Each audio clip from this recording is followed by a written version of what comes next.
and welcome back. So we're going to talk about the Empyreon today and the Canto 28 of the Paradiso, the Paradise of Dante. And you can see on the left side the one moment where Dante is lifting his eyes as he ascends through the spheres of heaven.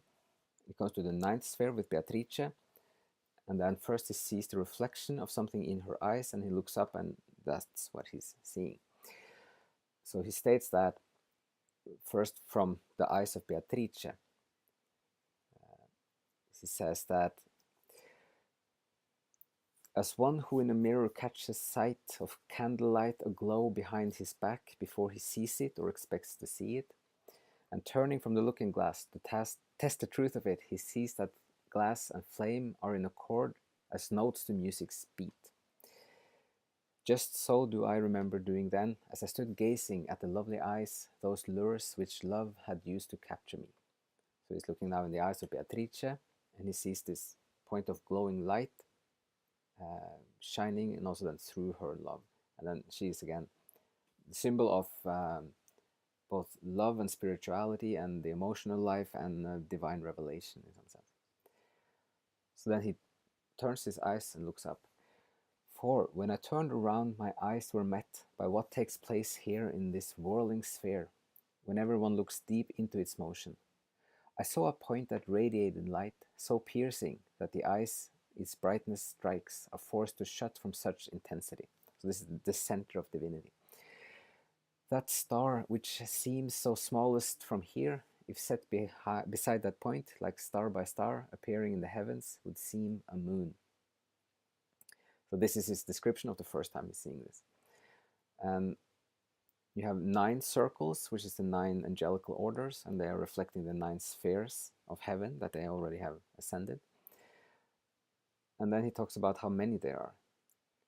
So, but first on the point, he says, on that point depend all nature and all of the heavens. Observe the circle nearest it, and know the reason for its spinning at such speed is that love's fire burns it into motion.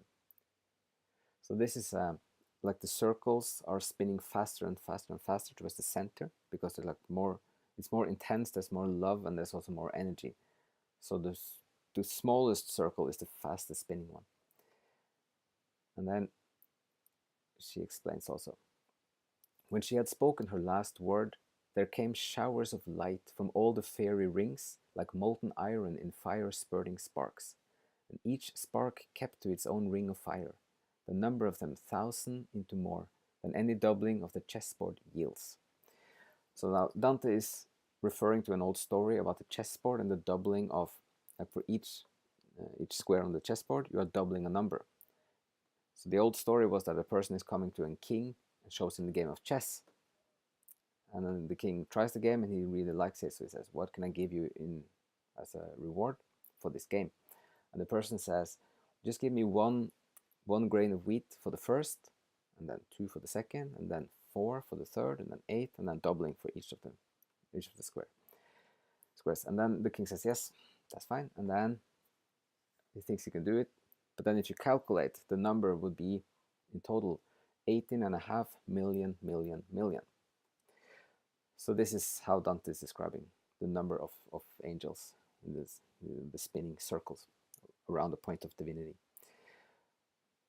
And there's a deeper point there. Like, it's important because it's at this point in the book and the whole work, you're getting very deep into like theology and the spiritual and the poetic floating parts of experience. But then he balances this with some math and science.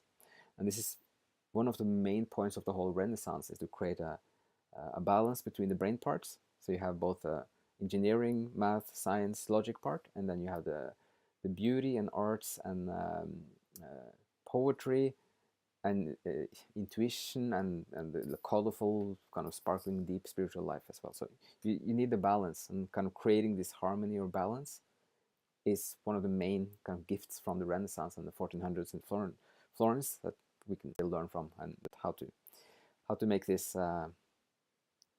make them work together in a unity also. And that goes for the whole work of the comedy. It's the whole structure is kind of the 100 cantos. It's like the engineering part is brilliant, and then also the poetic and beauty, artistic part is also like just astonishing in this kind of quality and the effect of it. So he brings that indirectly he brings this dynamic into this, even like Canto 28 towards the end. And then he describes the rings. So Beatrice is explaining the first two rings show you the seraphim and the cherubim, and then you have the thrones, the dominions, virtues, powers, principalities, archangels, and angels. So 3 times 3 rings. And this goes back to the theme of 3 and the Trinity and the oneness in 3, which is at this point, it kind of transforms here from being about more earthly and human life in the first 8 spheres, and now they come to the 9th, and then he's finally looking up, and then you get this final transition into this more to theology, pure theology part. But then the Trinity, as you see how the 3 books are also then representing some of the same, that you have the comedy is one work, but you have 3 different books that are independent, but they're also working together as a unity. So this is this number is coming back and back all through the work. And then that's the last part. He says that such secrets were revealed by one still living on the earth, you need not to wonder. The one who saw it there told him this truth and many other truths about these rings. So it's just Dante is trying to settle a dispute about the Angelical Orders at the time. So